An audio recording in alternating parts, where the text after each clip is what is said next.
Today on Running to Him. Justice is an unchangeable principle grounded in God. Today we will read Deuteronomy chapters 16 through 19 and concentrate on verses 16, 18 through 20. Deuteronomy 16, 18 through 20 says, "You shall appoint for yourself judges and officers in all your towns which the Lord your God is giving you, according to your tribes, and they shall judge the people with righteous judgment. You shall not distort justice. You shall not be partial. You shall not take a bribe, for bribe blinds the eyes of the wise and perverts the words of the righteous.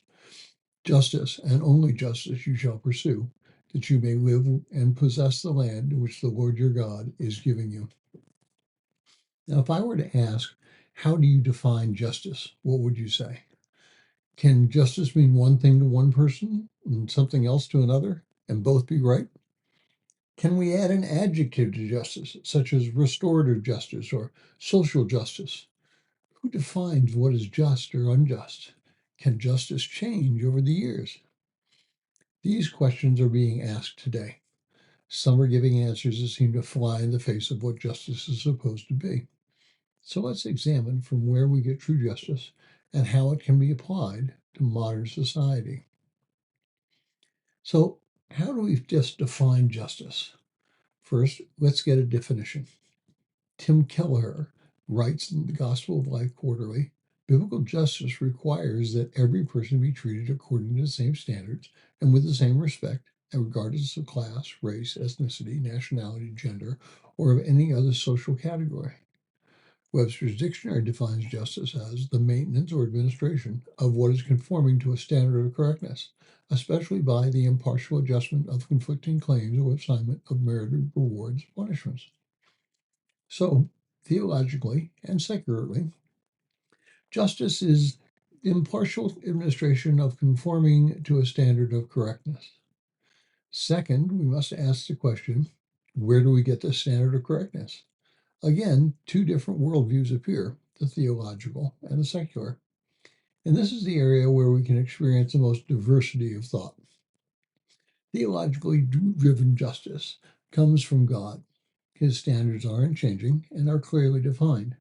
The principles of justice from a Judeo-Christian viewpoint are clear and, if applied correctly, will result in a society that has compassion for the poor, seeks betterment of each person, and realizes man is damaged goods. Therefore, we need something outside of man and perfect to guide us, God. The secular worldview begins with the premise that mankind is basically good, and therefore, laws must vary in their application to best meet everybody's individual need. For this reason, there can be no definitive standard, only judgments that consider social circumstances. An example might be it is acceptable to steal food if you're hungry. Another example might be that a group of people may be punished for the acts of others from previous time. We see this today in the demand that reparations be made for slaves in the United States. Of course, the vast majority of people in the United States had no dealing with slave owners.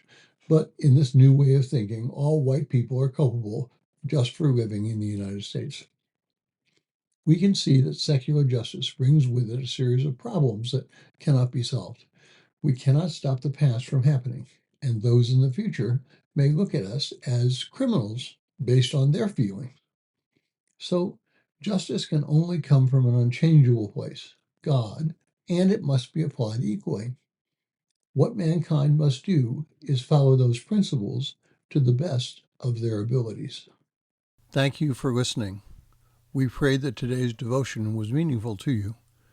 We would love to hear from you.